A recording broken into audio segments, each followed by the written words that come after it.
We'll now hear from other council in the room wishing to make opening statements. I would remind everyone, please, to adhere as closely as possible to the time allocation you've been given. Mr Scorer. Chair and panel, Ms Harrison and I represent 7 men who make allegations of abuse by Cyril Smith. In the Rochdale hearings, you heard their very compelling and moving testimony.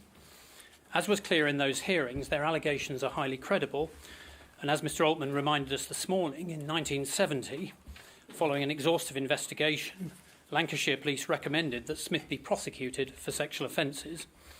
Indeed, so keen were Lancashire Police to proceed with the prosecution that even before sending their recommendation to the DPP, they drew up a detailed indictment. You will also recall that in 1998 and 99, Greater Manchester Police also recommended that Cyril Smith be prosecuted for sexual offences. On all 3 occasions, Cyril Smith escaped prosecution. In 1970, the extensive case file from Lancashire Police was allocated to an assistant solicitor in the DPP's office. At the time of your Rochdale report, the identity of that individual was not entirely clear, but we now know that he went by the name of Michael Duncan Hutchison, and in all likelihood he is now deceased. This lawyer undertook only a very cursory analysis of the evidence and recommended against prosecution. He was so dismissive of the allegations against Smith that, in today's terminology, his attitude could fairly be described as one of automatic victim disbelief. Lancashire Police evidently felt bound to accept the DPP's recommendation. There were suspicions that senior politicians had intervened with the DPP on Smith's behalf. In 1998 and 99, the allegations against Cyril Smith were deemed by the CPS to have passed the evidential test for prosecution, but Smith escaped justice because of previous assurances given to him, a decision you criticised in your Rochdale report. In the light of that history and the confirmation from the CPS in 2012 that Smith should have been prosecuted, the credibility of the allegations against Cyril Smith is not in doubt. The real question is how Smith was able to survive in frontline politics for so long, and whether he was knowingly protected by the Liberal Party and indeed by state agencies. Although many of the events in the Smith case date back some years, we believe that the case carries important lessons for the present day. Before I come to those matters, I want to mention a general point about our approach. Over the past few years, there has been much talk about so-called VIP paedophiles and the possible cover-up of child abuse by politicians, prosecutors, the police and security services. What might in contemporary language be called a deep state conspiracy. It would be fair to say that some of these claims have been very speculative and not grounded in reliable fact. Some of them may simply be a reheating of older and demonstrably false conspiracy theories. At the same time, in other respects, there are clearly very justified and legitimate concerns about how some prominent people seem to have escaped justice, and Cyril Smith is one of those. Our interest in this matter is simply to separate fact from fiction and to get to the truth, because the truth is the best basis on which to take action to protect children in the future. Allegations of state cover-up therefore need to be approached with an open mind, but also with rigour and common sense. That would always be the case, but is particularly so here. So returning to Cyril Smith's political career, I start with the position in 1970. At that time, Rochdale was a target seat for the Liberals. Cyril Smith was a larger-than-life character in the town, and we know from the evidence of the former Liberal MP Michael Meadowcroft that Jeremy Thorpe, the then Liberal leader, was very anxious for Smith to stand, as he was the only person who could win the seat for the Liberals. In October 1969, Lancashire Police instituted their inquiry into allegations of indecent assault by Smith. We also know that in late 1969 or early 1970, Jeremy Thorpe sent the national agent for the Liberal Party, Ted Wheeler, to Rochdale on a mission to persuade Smith to stand for Parliament in the upcoming general election. We also know that during Ted Wheeler's visit to Rochdale, he was informed by at least 2 people that there was a police investigation in relation to Cyril Smith's possible impropriety with boys. In January 1970, Smith visited one of his accusers, our client A1, and tried to intimidate him into withdrawing his police statement. In that same month, Smith had a meeting with Rochdale Police. He told them that he needed to know whether he was going to be charged, because if so, he would not stand for Parliament. He was categorical about this, stating in terms that if I'm going to be charged, I'm not going to accept the candidacy. He also pressed the police officer to tell him whether the DPP would be involved in the charging decision, showing that he was thinking ahead to the role that the DPP would play.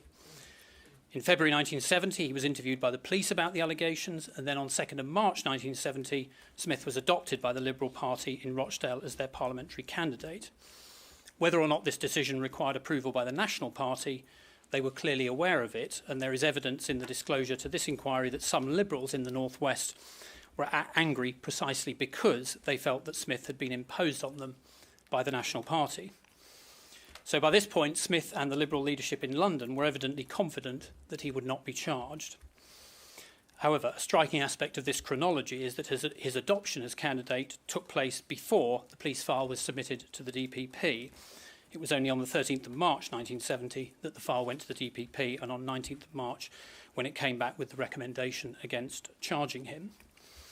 Just pausing very briefly on the DPP aspect, of course you looked at that in the Rochdale hearing.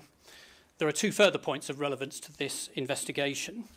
Firstly, as I've said, it's clear from the chronology that Smith felt confident in being selected as the Liberal candidate before the DPP had even received the police file, let alone pronounced on it, despite Smith having previously said that he could not be selected until he had certainty over the outcome. That obviously suggests foreknowledge on his part of the DPP's decision and confidence that it would go in his favour.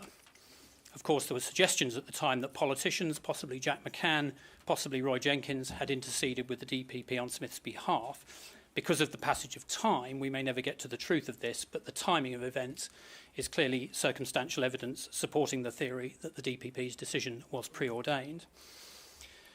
This raises a wider issue of concern, significant concern to our clients.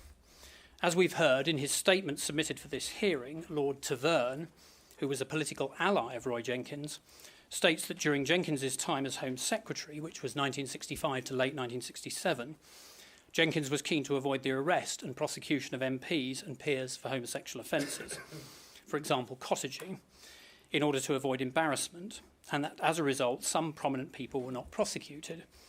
The example given is Tom Dryburgh, MP. Lord Taverne indicates that this related to the prosecution of adult offences, and so far as he was aware, the issue of child sexual offences did not arise. However, it has been suggested by others that that line was blurred in relation to Tom Dryburgh himself. We also note that Tom O'Carroll, the former leader of PIE, claims in his statement that Jenkins was sympathetic to PIE's proposals to reduce the age of consent. That may presumably relate to the 1970s when Jenkins had a further stint as Home Secretary. Whether or not O'Carroll's claim is true, and we can't assume that he is a reliable witness, these various comments raise the concern that if powerful people did intervene with the DPP on Smith's behalf, they may have been pushing at an open door. Our clients are generally very concerned that the rightful liberalisation of the law and attitudes in relation to homosexual offences was misused or exploited to undermine the protection of children, whether through prosecution policy or in other ways. Returning to the events of 1970, it is clear that by the time that Smith was selected as Liberal candidate for Rochdale, the National Liberal Party were almost certainly aware of the allegations against him. Ted Wheeler was a central figure in national Liberal politics and organisation. If he knew about the allegations against Smith, then we say it is inconceivable that he would not have informed the national leadership, and this is supported by other evidence. Dominic Carman, son of George Carman, who defended Jeremy Thorpe in the 1979 trial, states that Thorpe told his father in 1979 that the allegations against Smith had been known about in Liberal circles for many years. We note that David Steele, now Lord Steele, says in his statement to this inquiry that he knew nothing of the allegations against Smith until 1979, when they were published in the Rochdale Alternative Press. That is clearly a matter to be explored with Lord Steele next week, but Steele was obviously part of the Liberal Party's national leadership from 1970 onwards, when he became Liberal Chief Whip, and we note that his denial of any knowledge at that time seems to be at odds with other evidence. We then move to the events of 1979 and the publication of the allegations against Smith in the Rochdale Alternative Press and then Private Eye.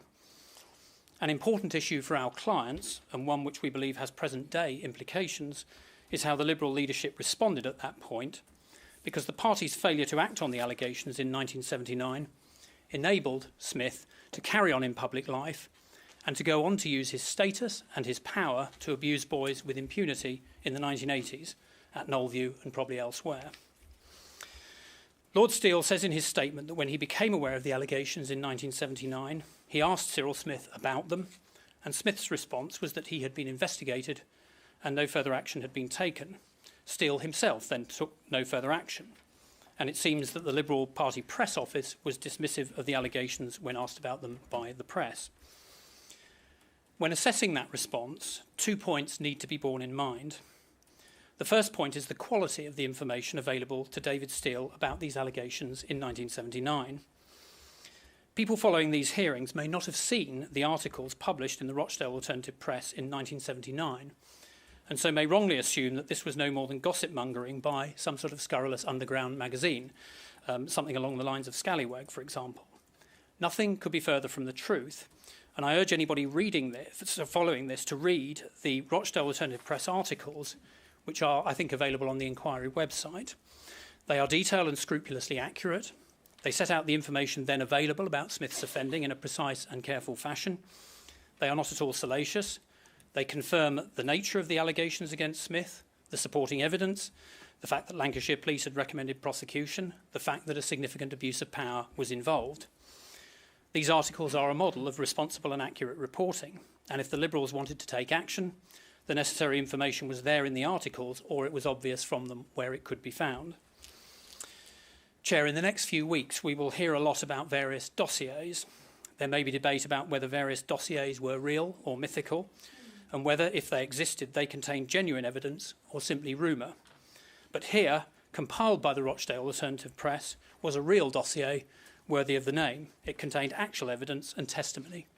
It gave Steele ample basis for further investigation and all of the lines of inquiry to follow up, and he failed to do so. Secondly, it is also important to remember the contemporary context in 1979. Steele was leader of the Liberal Party and, as such, had spent much of the few years firefighting the impact of the Jeremy Thorpe scandal. From 1975 onwards, as details of Thorpe's illicit relationship with Norman Scott started to come to light, it became obvious that Thorpe had misled his parliamentary colleagues as to the nature and extent of his dealings with Scott. We say that having had that experience of discovering that a senior colleague had lied to him, David Steele had especially good reason to take the revelations regarding Cyril Smith more seriously and make his own inquiries rather than simply taking Smith's denials at face value. The fact that his own party leader had misled him about his private life ought to have put him especially on his guard. We note that Steele's attitude seems to have been that in the absence of a criminal conviction, there was nothing to worry about.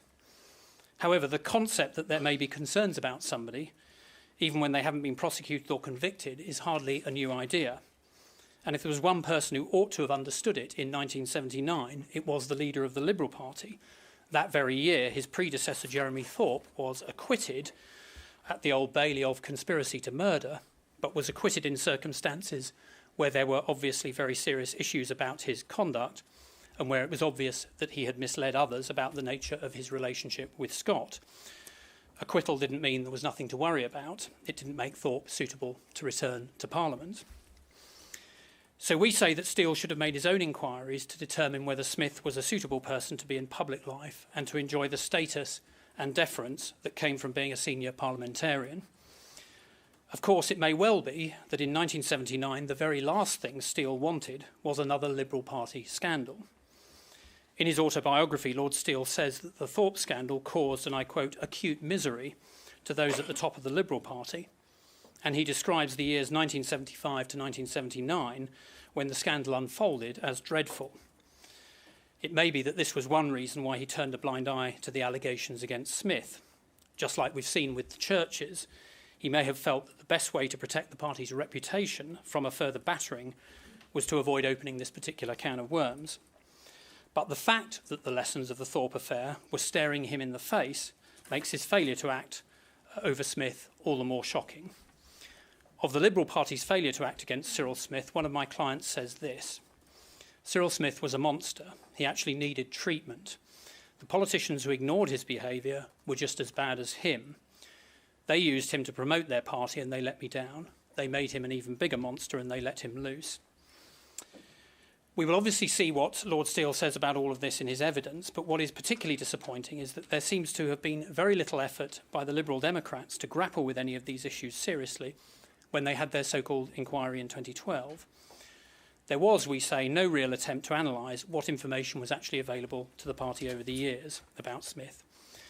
There was no real attempt to examine how the culture of the party and failures of leadership let Smith off the hook. One of the few senior Liberal figures who does seem to have reflected on those issues is Des Wilson, the former Liberal Party president. He describes Cyril Smith as a monstrous character and a bullying, selfish manipulator. Regarding Steele's failure to take action after the 1979 articles, he says that Steele's natural tendency would be to hide his head in the sand. We note that when Steele was interviewed in June 2018, 2 months after the publication of your Rochdale report, and despite all the information in it about the abuse by Smith, Lord Steele continued to describe the allegations against Smith as scurrilous hearsay and tittle-tattle. So the judgment that he buries his head in the sand about this seems pretty accurate. Wilson also addresses some of the features of party culture which contributed to the failure over Smith. He says that people were frightened of Smith and didn't want to confront him. He says that one problem was that many MPs in the Parliamentary Liberal Party had guilty secrets of their own, which they didn't want exposed. He confirms that coming so soon after the Thorpe scandal, a formal inquiry into Smith would have been politically catastrophic, and because the Liberal Party was so small, the loss of just one MP would have been very damaging. But in trying to understand the Liberal Party's failure over Smith, he seems to be largely on his own. So despite all the publicity and hand-wringing, the lessons of this case do not seem to have been learned by the people who need to learn them. Chair, I focus here on the Liberals because of Smith, but in reality I don't seek to single them out amongst the parties. The reality is that bullying, manipulators and an obsession with reputational protection exist in all political parties, and so there are lessons across the board. In the recent Challoner case in the Green Party, the Verita inquiry concluded that those in the party who were told about David Challoner's arrest and charges for serious sexual offences saw the issue as, and I quote, primarily a communications one about protecting the reputation of the party. Nobody considered the abused child. Political parties are run by activists seeking to win elections and gain power. They are not formed with child safeguarding in mind. Winning elections requires candidates to stand who can win and also volunteers to work for parties, often long unsociable hours, to campaign for them. If somebody within a political party is a popular and charismatic figure who can win elections, those within the party may not wish to hear anything bad said against them. As the safeguarding expert instructed by this inquiry notes, many of those who work for political parties are volunteers. Hard-working volunteers are increasingly hard to come by. Tribal loyalties within political parties are very strong, and again, it may not be seen to be in the interests of any political party to look too closely at any allegations that may arise. That is why safeguarding is so important, and within the disclosure, we've seen that formal safeguarding policy and procedures within the main political parties in the UK range still from relatively comprehensive to virtually non-existent. Even those policies which seem comprehensive on paper at least are relatively recent inceptions of the last 18 to 24 months, perhaps with this inquiry in mind. And irrespective of formal procedures, it is clear that the culture of safeguarding has not yet been embedded into political parties and is still very unfamiliar to all of them, something that we hope this inquiry can change. Chair, I want to finish by commenting briefly on the various allegations suggesting that state agencies, for example, police and special branch, were involved in shielding Smith and other prominent paedophiles from justice. We'll hear the evidence on this over the coming days. At this stage, we would say this. If it was the case that police, special branch or security services were protecting Cyril Smith and others from justice, then nobody has more reason to feel angry and betrayed about this than our clients. Sexual abuse is dreadful enough. The idea that the state and government then deliberately shielded the perpetrator adds insult to injury in the most appalling possible way. However, having waited so long for these allegations to be examined in this inquiry, our clients are also keen to ensure that the evidence is properly tested so that an accurate picture emerges. There are many allegations of state cover-up. Some of them we think have substance. You've heard our concerns about Smith and the DPP. However, it is also true to say, on reviewing the material disclosed by the inquiry thus far, that many allegations of cover-up are either uncorroborated or in some cases other evidence appears to undermine them. Taking just two examples of allegations of state cover-up with the Cyril Smith connection, we note the evidence of various police officers who were tasked with tackling vice in London in the 1970s. One former officer states that general allegations regarding Cyril Smith visiting rent boys were common knowledge in the police at the time. Another alleges that a covert police operation into Smith and his possible indecency with children had garnered enough evidence to obtain the warrant for the arrest of the MP, but that the operation was aborted on the orders of Chief Superintendent Neil Diver, on the basis that it was, quote, too sensitive and too political. So here it appears is evidence of police corruption and yet another missed opportunity to prosecute Cyril Smith. However, we also note that it seems that other police officers involved at the time do not corroborate these allegations. So there is clearly a conflict of evidence to be resolved. We will simply have to see how the evidence looks at the end of these hearings. A second example is the account by Don Hale of a special branch raid on the Bury Messenger in 1984 and the seizure of a dossier apparently given to him by Barbara Castle. Mr. Hale is a journalist with a strong track record of exposing miscarriages of justice, for which he was awarded an OBE. We also know from the historical record that around that time in 1984, in the context of IRA terrorism, the then Home Secretary Leon Britton was seeking to scale up the activities of Special Branch. And we also know that in the 1980s, during the so-called Zircon affair, Special Branch used heavy-handed tactics to seize documents from the journalist Duncan Campbell. With that backdrop, it may be tempting to take Mr. Hale's account at face value. However, there are some obvious issues with his story. A significant issue is the lack of any corroboration of the raid on this office, either from anyone who was present at the time or anyone who heard about it subsequently. This is a raid that, curiously, seems to have left literally no trace at all. Another issue is the way in which Mr. Hale's account of the contents of the Castle dossier appears to have changed quite significantly between the first publication of his story in July 2014 and later versions in 2015. So again, these issues will have to be carefully examined in this hearing. We will return to the question of state cover-up in our closing submissions. We will go where the evidence takes us, and I would encourage everyone following these hearings to do the same. Chair, whatever you eventually conclude about the extent to which the police, security services and others deliberately covered up the abuse of children, one thing is clear. For far too long, with a few honourable exceptions, most of the political parties and state bodies under scrutiny in this inquiry failed to treat the welfare and safeguarding of children as even a factor to be considered, let alone a priority. We have seen within the disclosure to this inquiry that the prime concern of MI5 or government departments, when considering allegations presented to them in relation to prominent figures, was the reputational risk to the government, the risk of blackmail and other security concerns, for example. No one ever seems to consider whether there are children at risk who need to be protected. Whether it was avoidance of political embarrassment or security fears, the welfare of children seems to have been a distant concern. It may well be that in all the talk about conspiracies and VIP paedophile rings, we could be in danger, to some extent, of missing the point.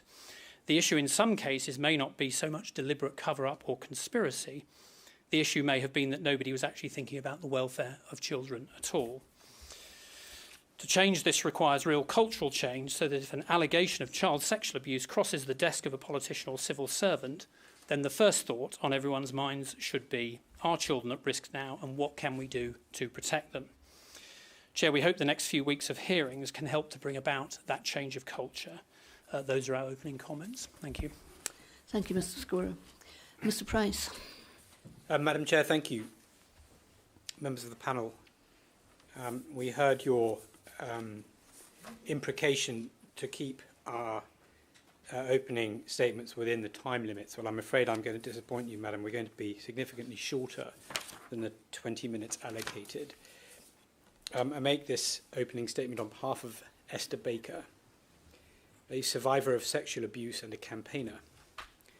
And this short statement is intended to introduce Ms. Baker, set in its proper and correct context her involvement in this inquiry, indicate the approach she intends to adopt during this hearing, and highlight some very broad themes she hopes will be covered by the time your report comes to be finalised. Ms. Baker, who was born in 1982, was violently sexually abused since the age of a toddler by men known and unknown to her, mostly in Staffordshire. She has suffered from depression, PTSD, alcoholism, and other physical and mental health problems throughout her life. Aged 13, she underwent the botched, unlicensed termination of a pregnancy, rendering her permanently unable to have children thereafter. She has frequently self-harmed and attempted suicide. Many of her relationships of all kinds have been abusive. The psychological damage caused by child sexual abuse in its victims is profound, and to those who have not been subjected to it, impossible to comprehend. In piecing together her childhood experiences and seeking to understand what happened to her and at whose hands, Ms. Baker has spent most of her life and all of her adult life interacting intensely with police, social services, the NHS, her local authority and other state agencies tasked with investigating child sex abuse and caring for its victims. Certain features of Ms. Baker's abuse have led her and others to believe that it involved men whose status means that her abuse falls within the general remit of this strand of the inquiry. That is one of the reasons why Ms. Baker is here.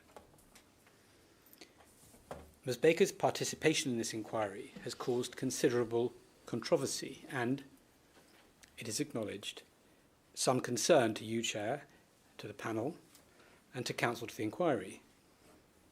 It has also engendered repeated and concerted attacks upon Ms. Baker on social media, in the national press, and in correspondence to the inquiry. But despite all of that, she is here. And since she is here, it is worth noting that of all the people that the inquiry will hear from over the next few weeks, more than almost all of them, Ms. Baker's life has been consumed in virtually every aspect by the sexual abuse perpetrated against her as a child, by men in relational power to her. Her life since has been consumed by the permanent and crippling effects of that abuse and shaped by the desire for explanations, for justice, and for some kind of peace. Those who so glibly attack her and question her involvement in this inquiry would do well to remember how dominant a factor child sexual abuse has been in Ms. Baker's life. Regardless of the identities of her abusers, she is a victim and a survivor, and she's here.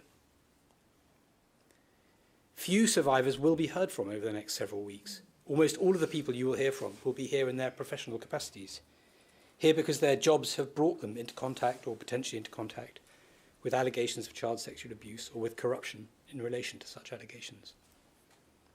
They are not victims, but it is acknowledged they have found themselves in the very challenging position of having to react appropriately when confronted by allegations of child sexual abuse.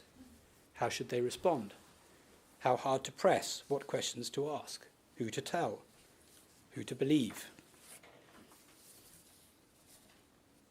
As the inquiry is learning across its investigations, these are challenges which have tested many of this country's most robust and sophisticated institutions and personnel. And in the face of these considerable challenges, many of those have simply failed victims at every turn.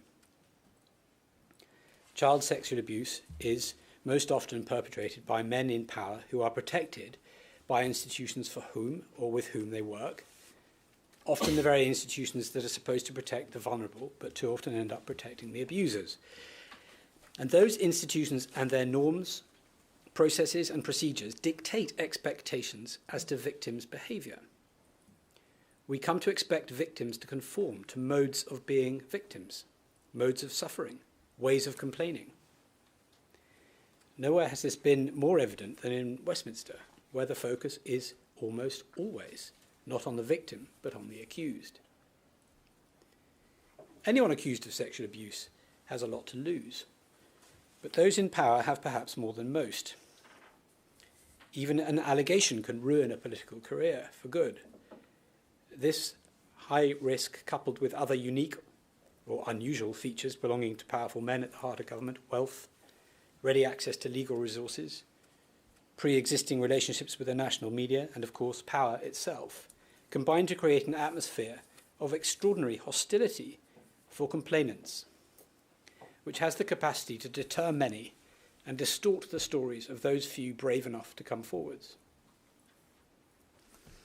The inquiry now has the opportunity to judge, to an extent which it is hoped by Ms. Baker may be effective, these people and their institutions in how they have lived up to the challenge of dealing with child sexual abuse in this unique set of circumstances.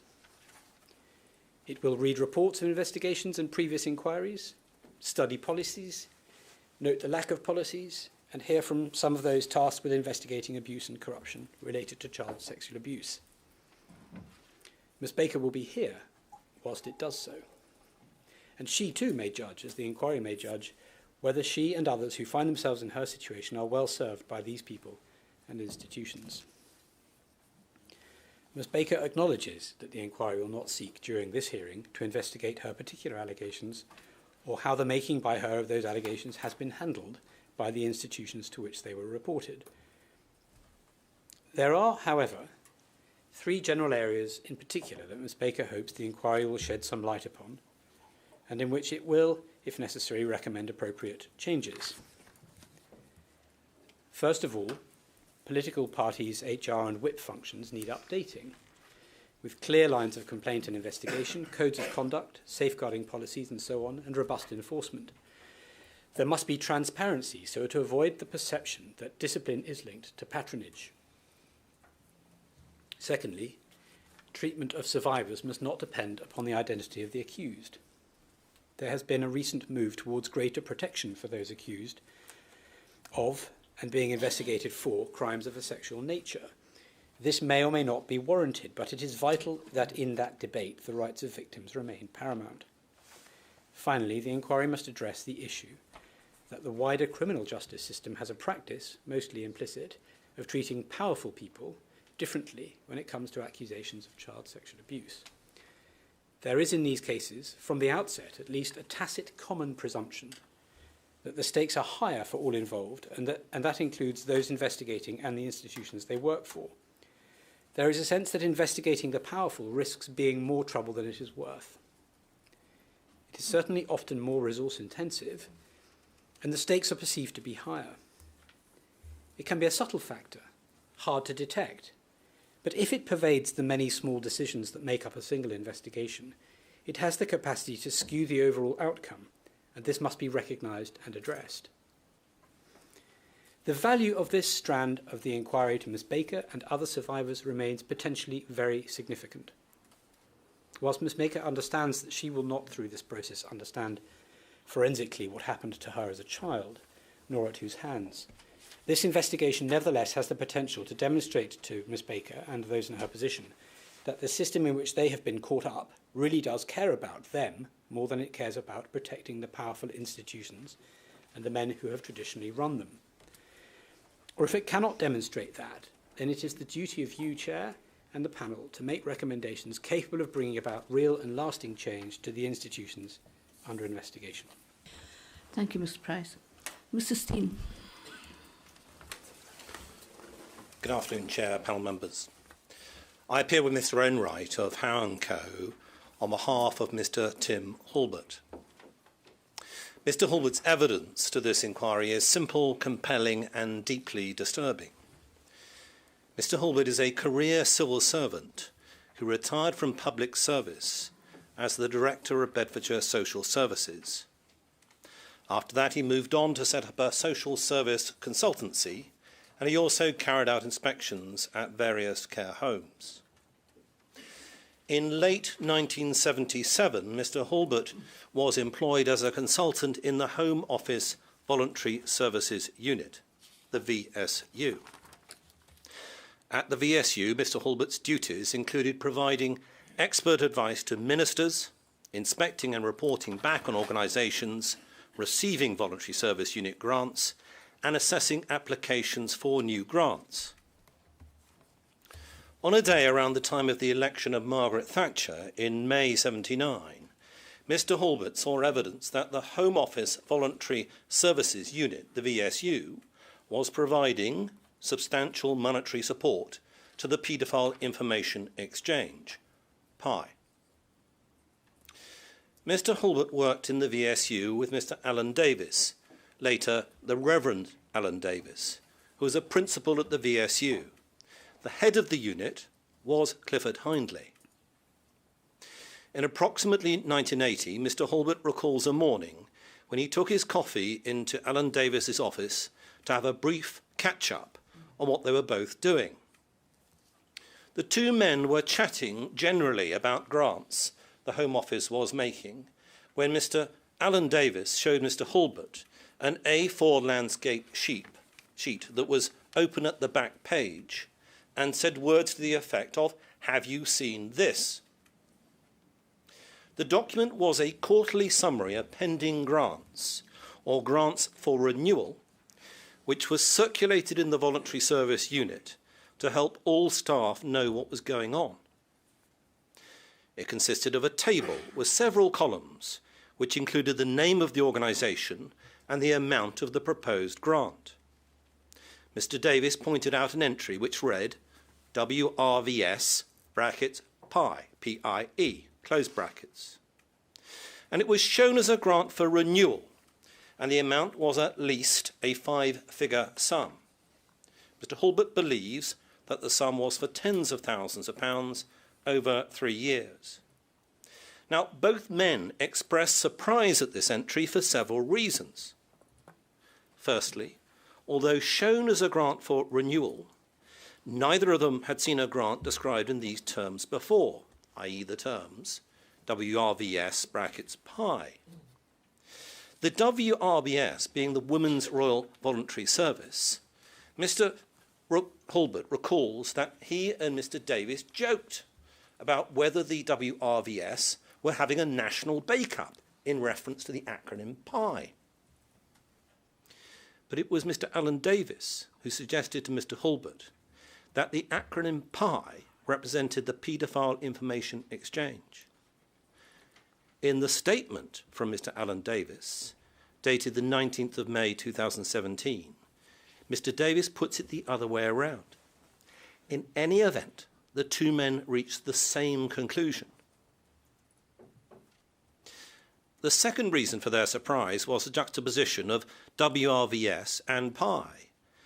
The WRVS was a huge national organisation, founded by Lady Reading during World War II, engaged generally in relief and emergency work and things like Meals on Wheels. It should also be noted that this entry, seen by Mr Hulbert, was seen by him and Mr Davis at the very time that PIE was at its most active. We've heard today from Mr Altman, Queen's Counsel, in his descriptions of PIE activities, its infiltration, discussions with and dealings with other organisations such as the Albany Trust, NCCL and the like, that this was at a time when PIE was at the height of its activities. So the entry appeared at that time in the life of PIE and its organisational activities. Now, Mr Davis appeared horrified by the idea that the VSU could be supporting PIE. So Mr Hulbert, in discussion, told Mr Davis that he was going to take it up with Clifford Hindley, the head of the unit. And he did so. Not long after, in a meeting with Clifford Hindley, Mr Hulbert explained what he had seen and expressed his deep disapproval that the VSU appeared to be funding PIE. Mr Hulbert recalls saying something like, "Clifford, what the hell are we doing funding this outfit?" Mr Hulbert made it very clear to Mr Hindley his disgust at the aims of PIE and pointed out that the VSU was an interdepartmental unit with a responsibility to coordinate government policy on the voluntary sector. In that conversation with Mr Hindley, Mr Hulbert could not have been clearer in identifying the acronym PIE as the Paedophile Information Exchange to Mr Hindley. And we know this was not a miscommunication because of Mr Hindley's response. Mr Hulbert told Mr Hindley that it was illogical to be helping organisations in conjunction with the Department of Health to promote child protection and at the same time to fund one which was campaigning to remove existing safeguards. So what was Mr Hindley's response? Mr Hindley's response was that PI was a bona fide campaigning organisation, even if its objectives appeared objectionable. He went on. Mr Hindley explained that it was funded at the request of Special Branch, who he said found it useful to identify people with paedophile inclinations. Further, Mr Hindley said that it was a grant being extended for a further period and therefore did not require a consultant's input. Of course, you'll recall that Mr Hulbert at that stage was working as a consultant. So we know that Clifford Hindley did not seek to say or deny that the entry referring to PI might be about something else. He didn't say it was a misunderstanding or that there was an error being made by Mr Hulbert. Instead, Clifford Hindley clearly accepted, it was about PI, the paedophile information exchange, but warned Mr Hulbert off from making any further inquiries or asking any further questions. About a week or so later, Mr Hulbert was in the General Office when Brian Chaplin, the principal who worked with Clifford Hindley on the Albany Trust grant and who was responsible for the administrative aspect of the grants, was present. Also present was David Skagel, senior principal who was about to replace Brian Chaplin, and the registry clerk Irene Cole. Mr Hulbert again asked to see the WRVS file, which Mr Brian Chaplin had in his hand. David Skagel said he could not have it, as it was nothing to do with a consultant. That was the only time Mr Hulbert was ever refused access to any file while he worked at the VSU. Mr Hulbert has maintained his account for 40 years, and it has not been dismissed in the corridors of power. Mr Hulbert's evidence of these matters have been the subject of 2 formal investigations. The Home Office independent investigation into alleged payment of Home Office funding to the Paedophile Information Exchange reporting in 2014, and found that Mr Hulbert's evidence was credible. The Wanless and Whittam Review, which was published on the 11th of November 2014, and on the same day of the publication of the findings of the Wanless-Whittam Review, the Prime Minister, Theresa May, then the Home Secretary, said, "The right place for consideration of these matters, apart from live criminal allegations, which should be dealt with by the police, is the panel inquiry into child abuse that I have established. That inquiry will be comprehensive. The panel will look at institutions in this country, gain access to all relevant paperwork, and take evidence from survivors and witnesses, so that we can expose what has been going on. It may take time." And the Prime Minister went on to say, "And I know we have slipped twice in our attempts to get this right, but I am determined that we will succeed in doing so. And I know that the whole House shares my determination." It is notable, we suggest, that the Prime Minister stated her belief in relation to Mr Hulbert's evidence that we have slipped twice in our attempts to get this right, and stated that this inquiry would be the vehicle to ascertain the truth about various matters in relation to the Home Office and historic child sexual abuse. So what do we know now as a result of the evidence uncovered thus far by this inquiry? Well, we know that the Home Office funded the Albany Trust at a time when the Albany Trust provided material support to the Paedophile Information Exchange. We know that the Albany Trust provided this support to PI with the Home Office's knowledge and using the resources provided by the Home Office. So what was the Albany Trust trying to achieve through this association and work with PI? For at least one answer to that, we can turn to the minutes of the meetings of the trustees of the Albany Trust on the 19th of January 1977.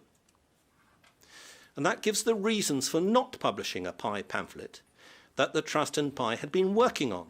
Those minutes demonstrate that the reasons the trustees of the Albany Trust eventually agreed not to publish a PI pamphlet was partly that it would not advance the understanding and acceptance of paedophiles.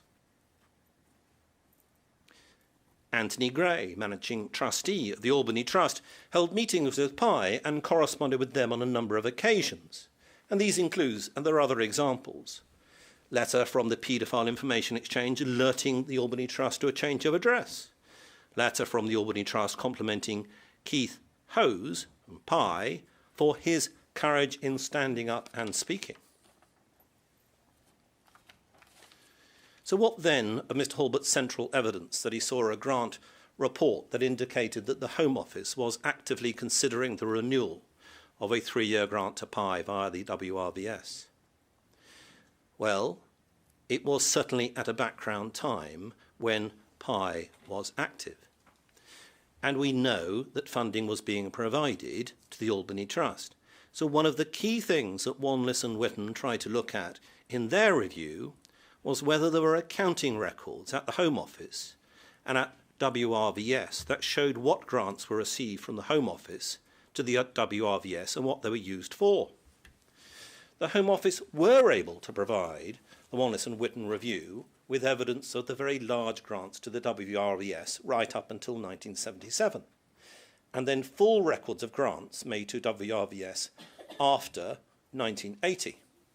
However, the Wanless and Whitten review were told by the Home Office and the WRVS that there were no records for the years 1977 to 1980, the years which would have included funding, as what Mr. Hulbert saw was a potential renewal of that funding.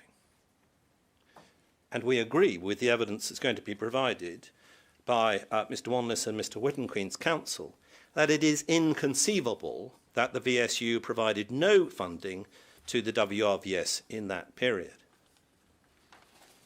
It is deeply suspicious that the financial records of both the Home Office and it seems the WRVS are missing for, and only for, the very 3 years in which Mr. Hulbert says that a grant was made from the Home Office, VSU to PI via WRVS.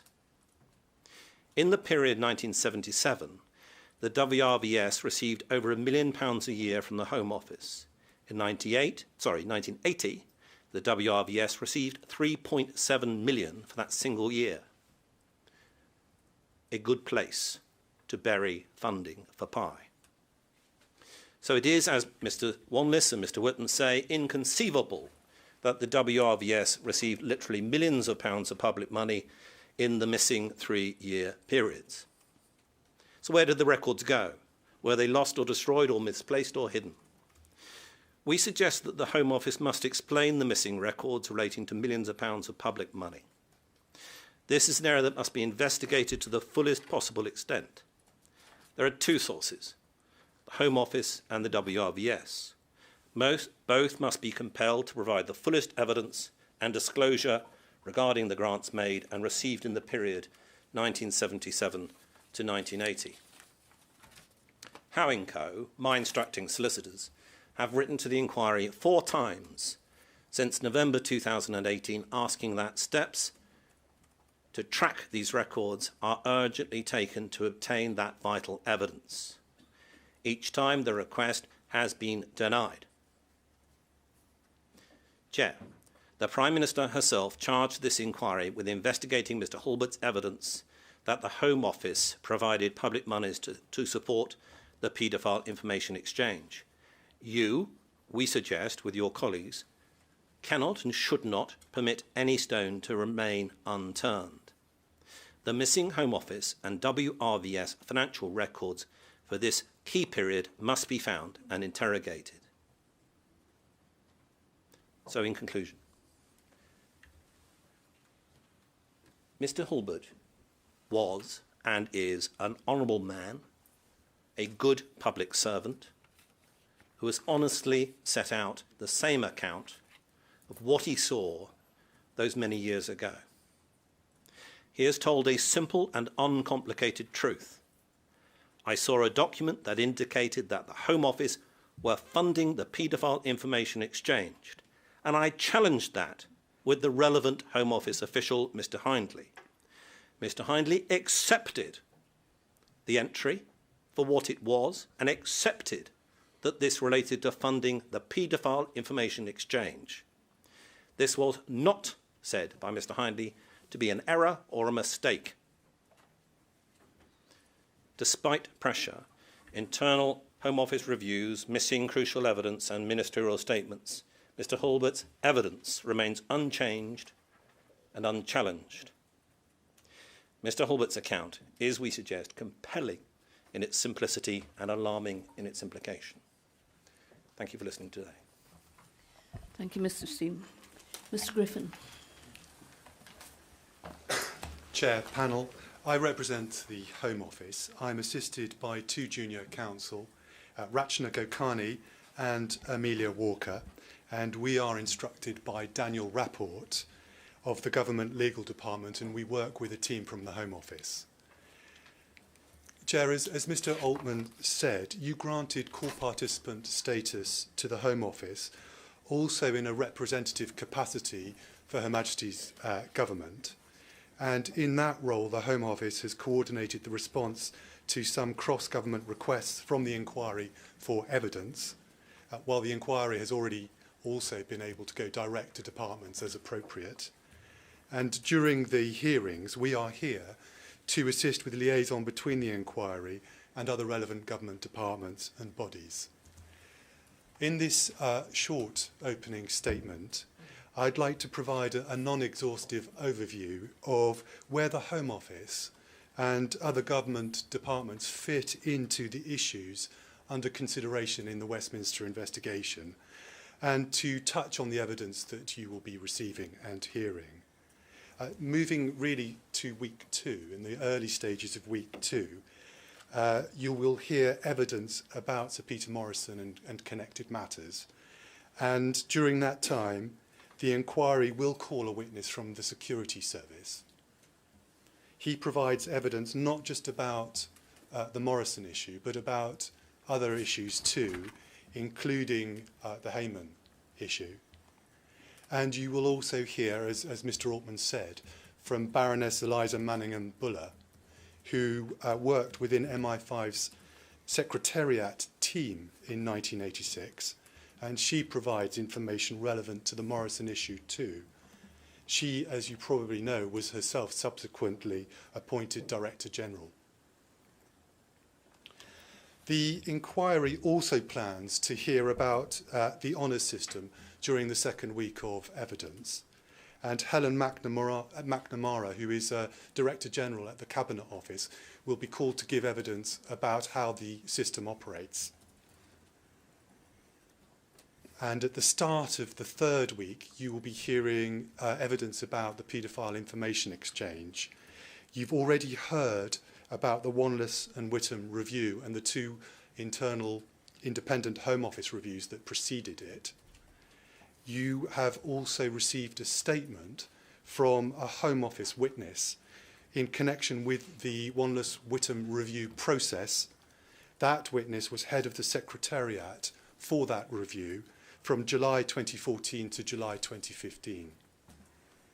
And in week 3, the inquiry will also go on to consider safeguarding. The Home Office has assisted the inquiry by marshalling evidence from all central government departments in connection with their safeguarding and child protection policies. And that evidence has taken the form of witness statements and the production of the policies and connected materials. That is all amongst the material that your expert, Professor Thoburn, has looked at and considered. And amongst that evidence are statements and documentation about safeguarding from two Directors General at the Home Office. And as you've been told, you will be hearing about safeguarding matters also from a witness from the Secret Intelligence Service, and you have received a witness statement from a witness from GCHQ, and the Security Service witness may also cover safeguarding matters. The Home Office, Cabinet Office and other government departments and bodies have made substantial disclosure to the Westminster investigation. And that's clear from the various tranches of material that has been made available by the inquiry to core participants. In short, Chair, it's the intention of the Home Office and government more widely to contribute significantly to the work of the inquiry in this investigation. Thank you very much. Thank you, Mr. Griffin. Mr. Robertson. Where there's smoke, there's fire is not always true. Sometimes there's just a smoke machine. And in this case, it belched the smoke that got in the eyes of Tom Watson and various febrile journalists who started a moral panic over a Westminster child abuse network gang, which your inquiry has been tasked to investigate.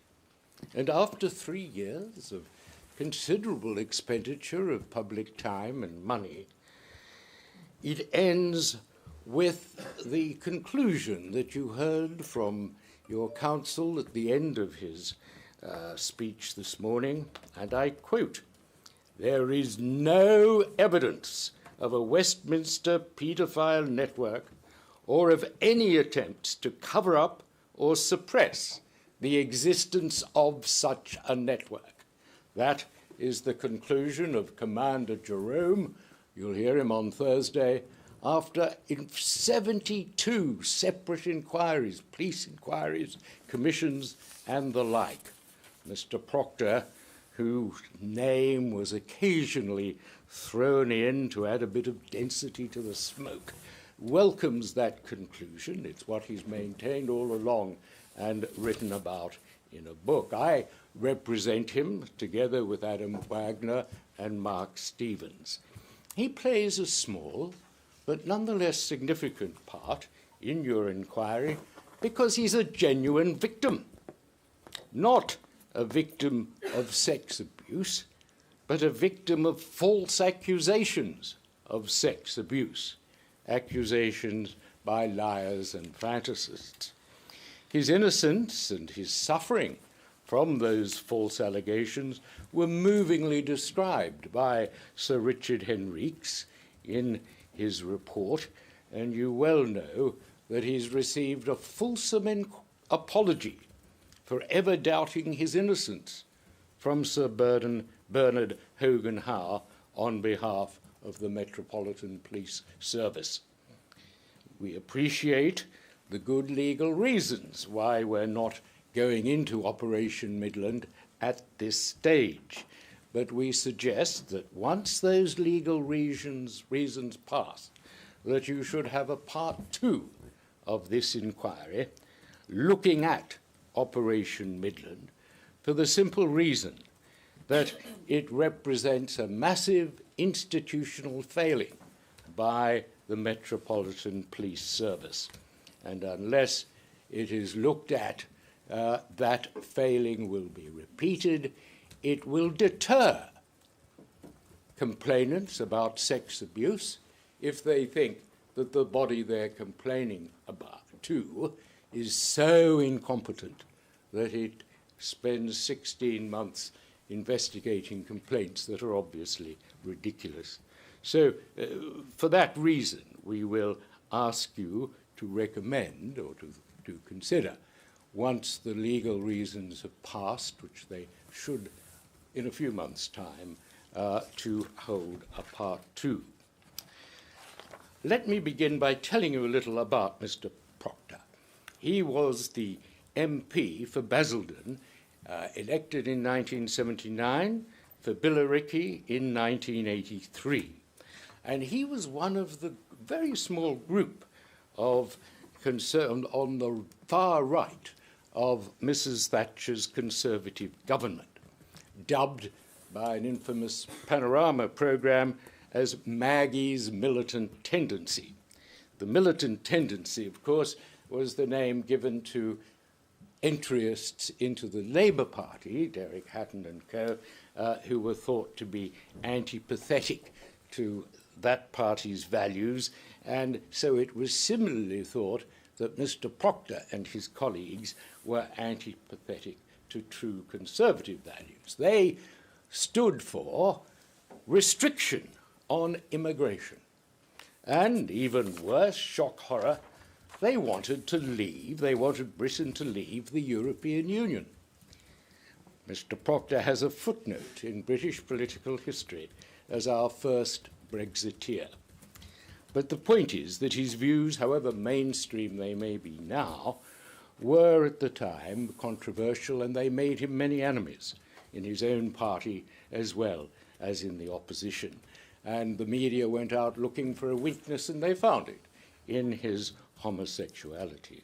That sexual orientation is entirely acceptable today, but you have to remember, back in the 70s and 80s, the judge, after the Vassal inquiry, the judges were saying, oh, well, homosexuality might be legalized, but it's not acceptable. It's a character defect. And although it was legalized for over 21 in 1967, it was still looked on askance. In 1976, the Daily Mail hounded Maureen Colquhoun out of politics. She was an MP, a Labour MP, whom it revealed was a lesbian. Then, of course, in 1977, there was the Gay News case, convicted of blasphemy for publishing a poem suggesting that homosexuals could go to heaven.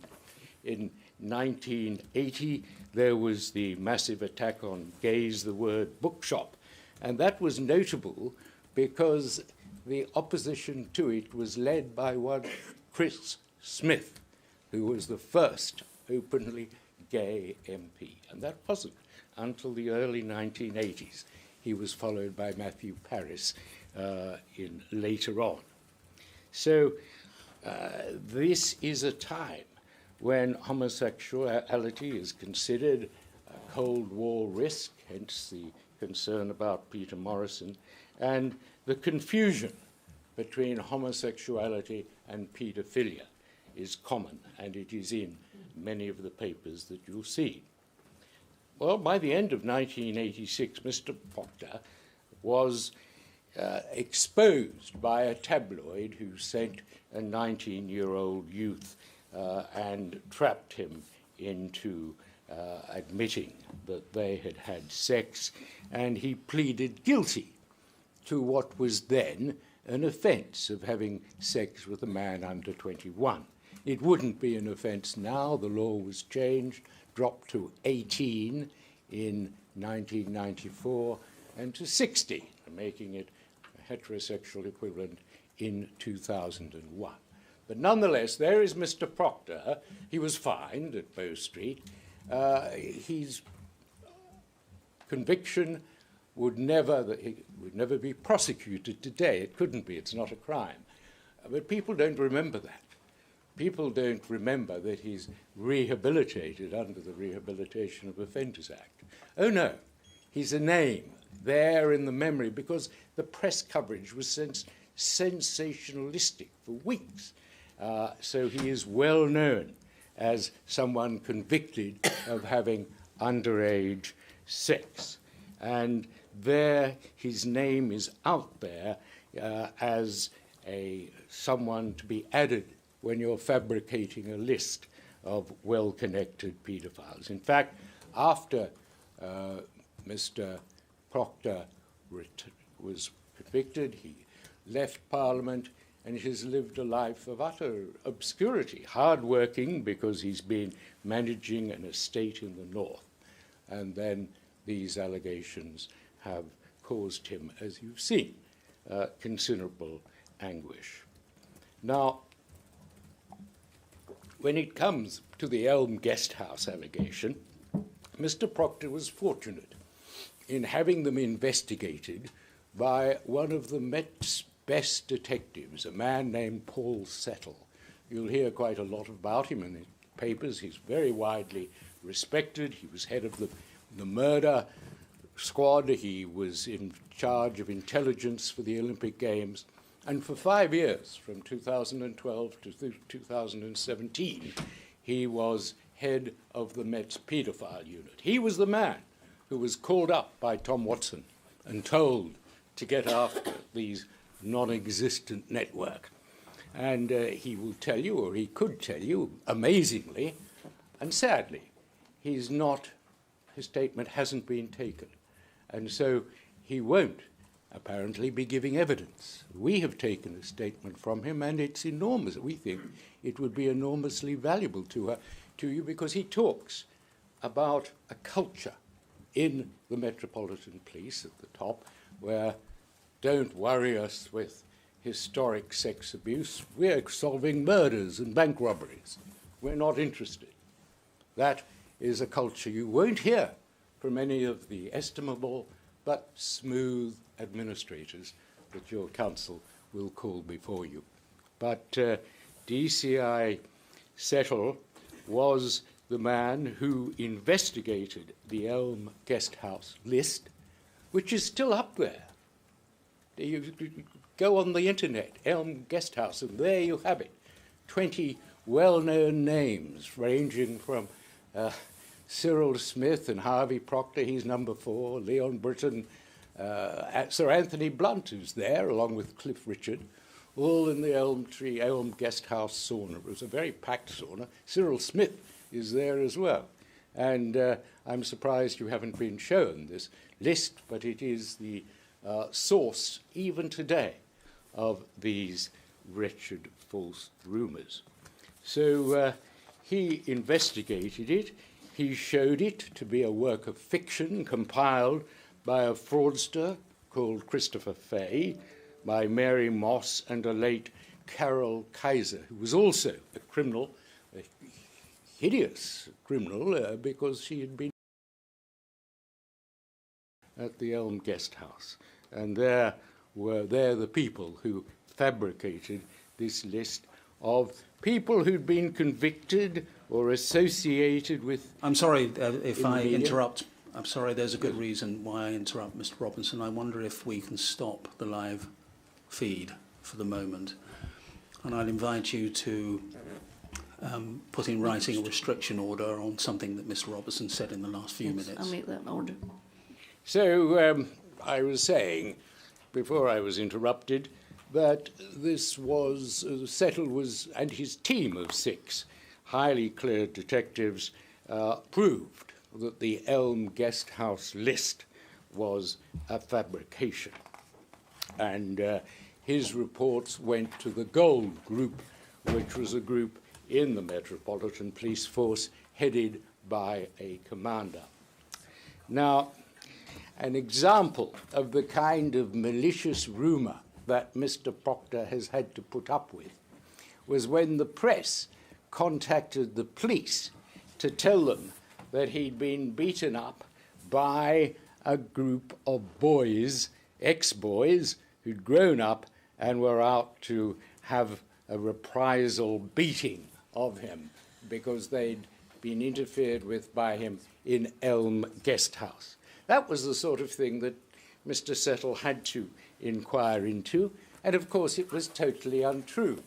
The men who'd beaten him up, he was running a dress shop at that time in Richmond, were simply homophobes, and he was the victim of a homosexual hate crime.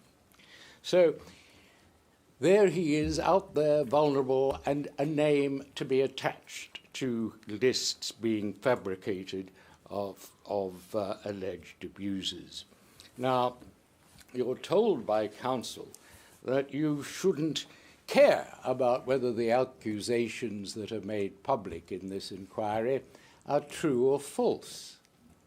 You should be a privileged platform for the most hideous allegations against some of the more distinguished politicians of our time. And it was a matter that will be reported this evening and tomorrow morning. I don't act for those people, but nonetheless, you should be careful of taking the advice of your counsel. People sometimes say the worst mistake they made in their life was to take the advice of their counsel. You're not obliged to. and it is not acceptable to allow yourself to be used as a platform for allegations that are plainly false. And so we invite you to say, when you make your report, that there is no substance in them. Your Commander Jerome has, in effect, said that, and you can endorse his view, because in August 2017, you said that you would look at the source of these allegations, and it seems to us that it would be reasonable for you to look at the source of those allegations and make some comment upon them. The source of the Elm Guesthouse allegations being Mr. Fay, a convicted fraudster who had no first-hand knowledge at all, other than that which he received from a convicted criminal. To look at Mr. Gilbert Thorpe and the source of that extraordinary allegation about senior ministers at Tory party conferences taking cocaine and rent boys. On the evening when, that terrible evening in 1984, when the Grand Hotel was blown up. They can all remember where they were at that night. Mr. Proctor can remember exactly where he was. It wasn't at any drug-fueled sex orgy in the Grand Hotel. He was having dinner with his constituency chair and his wife. So you see, the source of these allegations. Mr. Gilbert Thorpe was paid £12,000, was it, by the Mirror offered him that. He wanted 40,000. We don't know how much he was actually paid for it. He's a bankrupt. He's a malicious man, disappointed by failure to be a Tory councillor. He's an alcoholic, indeed. And when he was called in to assist your inquiry, he refused. The interview goes on for pages. Every now and again, he makes an extraordinary outburst about God and death. Quite why he does that, you can consider his mental stability from his interview. Now, should you actually in your report say something about these allegations, whether they're likely to be true or not? We think it would be only fair if you did. And should you have part 2 to look at Operation Midland, we think it would be useful if you did, because it was the very reason, Operation Midland, why you were set up. The fact is, millions were wasted on a disastrous investigation, taking resources away from the investigation of real victims of child abuse and setting a precedent that may prevent others from reporting genuine cases. And this gets us perhaps to the nub of the matter: how to investigate allegations of child abuse effectively, bearing in mind the presumption of innocence. False allegations against VIPs are damaging, not only because they cause unjustified suffering, but because they usually receive much more publicity. And when the investigation is abandoned, then disbelief in the system can deter genuine complainants in the future. We hope you will endorse the recommendations of Sir Richard Henriques that, first of all, complainants should not be registered as victims, but as complainants, until there's corroboration. Care should be taken not to disclose their identities until they're arrested. That must mean no tricks of the sort that were played on Mr. Proctor. The Met Police pretended that they were not giving information away about the search of his house or his arrest. So they said, oh yes, we've searched the home of a 70-year-old man from Grantham. The press knew immediately. That was confirmation that they were after Harvey Proctor. So no more tricks like that. And of course, there's the golden rule that police should never act on a complaint by using powers of search and seizure and arrest unless the complaint is corroborated, unless there's some evidence to confirm it. That's particularly important with historical complaints of child sex abuse made against political figures or celebrities, precisely because they're public figures. They'll have enemies, there'll be malice, they'll face a media which will pay handsomely for such stories, and further incentive will be a payout from the Criminal Injuries Compensation Commission. So unless there's striking similarities, corroboration is not provided simply by the number of complaints against one celebrity. Once rumour takes wing, the same allegation will be repeated multiple times. In the case of the guest house list, they all arise from one discreditable and discredited source. In principle, MPs should be treated the same as every other citizen. But in the case of people of public significance, could I put it this way, in the case where police know that there will be lots of massive publicity when they go for a search warrant in secret or take or arrest, in those cases there needs to be, firstly, some CPS oversight of the investigation to check that it's not subject to political interference. And secondly, there should be any warrant that's granted should be brought before a district judge, not a lay justice. We all know that police have their favourite lay justices who will give them a rubber stamp for everything they apply for. The problem in the Cliff Richard case and in the Harvey Proctor case was Mr. Justice Mann indicated with Cliff Richard, Mr. Justice Henriques with Harvey Proctor. The search warrants should not have been granted, but they were granted by lay justices. There was no transcript, there never is.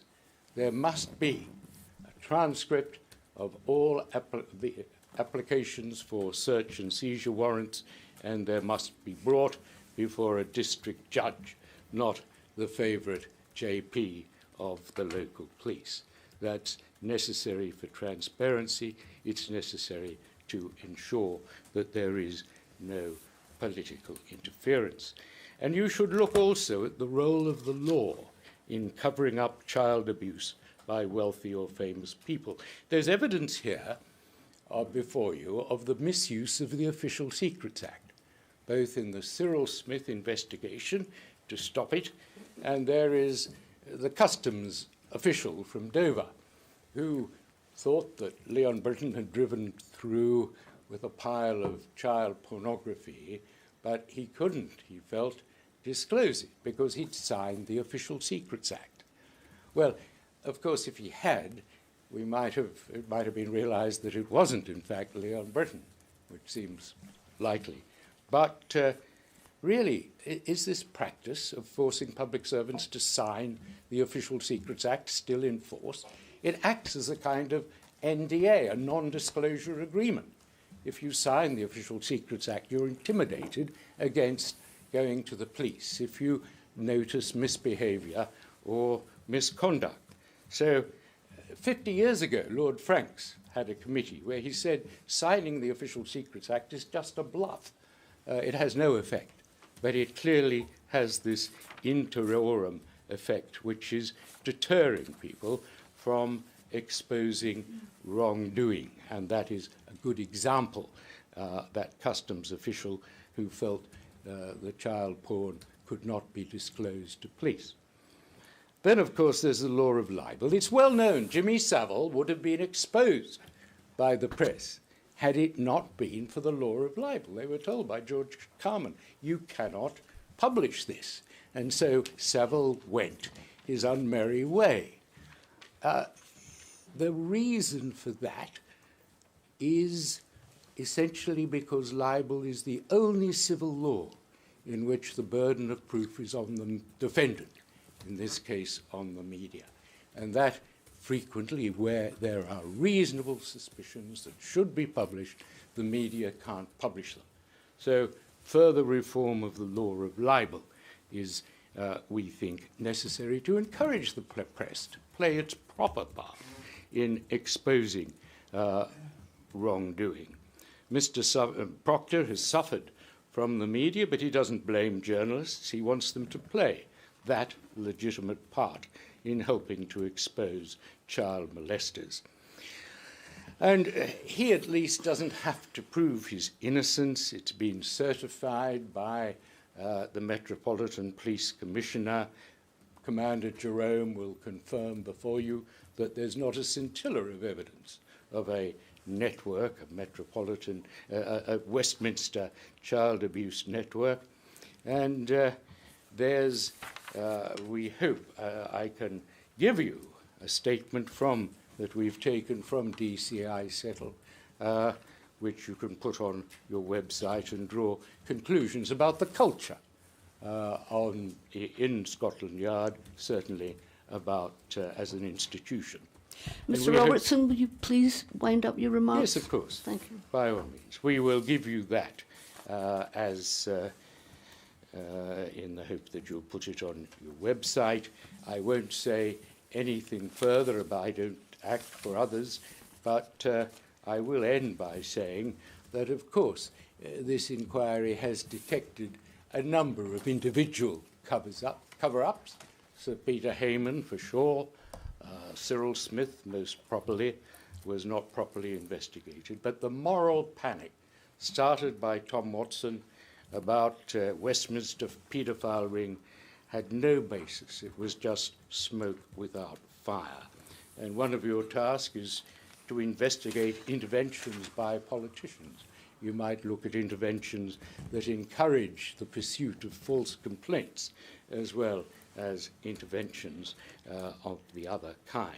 Nobody can object to MPs raising matters of public importance, but all that can be asked of them is that they show a modicum of intelligence in assessing those allegations and, like the Metropolitan Police Commissioner, apologise when those allegations prove groundless.